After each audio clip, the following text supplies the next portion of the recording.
So this time we'll be looking at uh, the Angel, Warren Kenneth Worthington III. Now, I got to say the first thing to notice about the figure is has got to be his wings, and quite an impressive wingspan. I've measured him, and wingtip to wingtip, spread out like this, it is 17 inches, which would, since these are about 6-inch figures, and that's pretty much 17 feet. So you can imagine someone with a 17-foot wingspan, it's pretty big. Now the wings, you can see they have these holes in them, and that's to denote that they actually have the wires in there, so you can bend the wings, both sections, into quite a few different poses. They're pretty nice. They're not, a lot of times these will, because of the way they're made, the wires in there will start poking out of the plastic, but this is very tough plastic. It's really the so-called selling point of the figure. For articulation, we'll start with the wings. Let's go all the way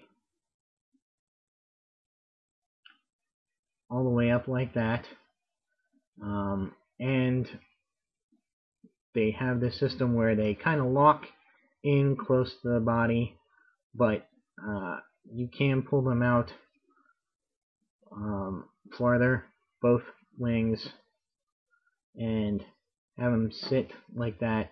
They're very loose, so depending upon how the figure is, they'll kind of flop around. You can take the wings off like that. They just slip right back on. Of course, they have, like I said, the bending gimmick.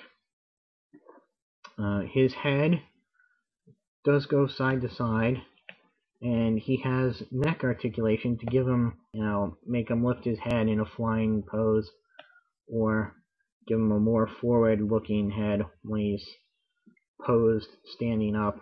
His arms go around, but they do hit the wing back there. They go in and out, bend at the elbow. His waist articulation and his legs go back a little bit, forward and back. They bend at the knees and bend at the ankle. You do notice that they're sculpted with one shoulder higher than the other, as well as having this foot very much like the Iceman. He's on the ball of his foot here. However, unlike the Iceman figure, even though he does not come with any stand or anything, they do have holes for him.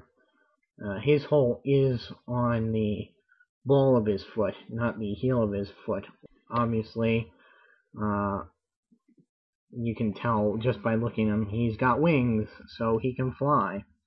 But his body has several other adaptations to flying. Like a bird, his bones are lighter. They're designed for flying. His eyes are a little bit stronger to deal with the wind speeds. His eyesight is actually better. His hearing is better than humans. I think he does have a kind of innate sense of direction like birds do. Yeah, but as of yet, there's no no evidence that he has any nesting or migrating instincts, although he has been known to fly, being a playboy, fly down to Florida for spring break. A lot of the times those are kind of overlooked or underplayed in the fact for the obvious power of flight. He was the son of a rich industrialist, really old money. When he started growing wings as an adolescent, he hid them from almost everybody. I think only his father knew. I'm not sure, but he would bind them up, make sure that nobody knew because it would be a scandal. He was sent away to boarding school, which was quite a trick to hide your wings. These 17-foot wingspan wings at a boarding school. One night there was a fire, and of course, not wanting to be recognized as Warren Worthington, he dons this costume left over from some production that the drama class was doing.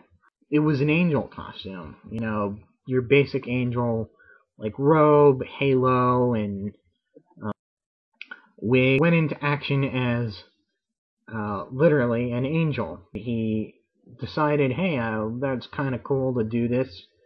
I'm gonna keep on doing it, and so he goes on for a short career as the Avenging Angel. It's very short solo career. A couple of weeks later, Professor X and Cyclops and Iceman show up, and they convince him to join the X-Men. So that's the Angel. Very nice. Probably one of my favorite figures. The wings really sell this guy. I think they're much better than the later Marvel Legends Angel's wings. I wish I could take these wings off of him and put them on that Angel. Stay tuned for my next review.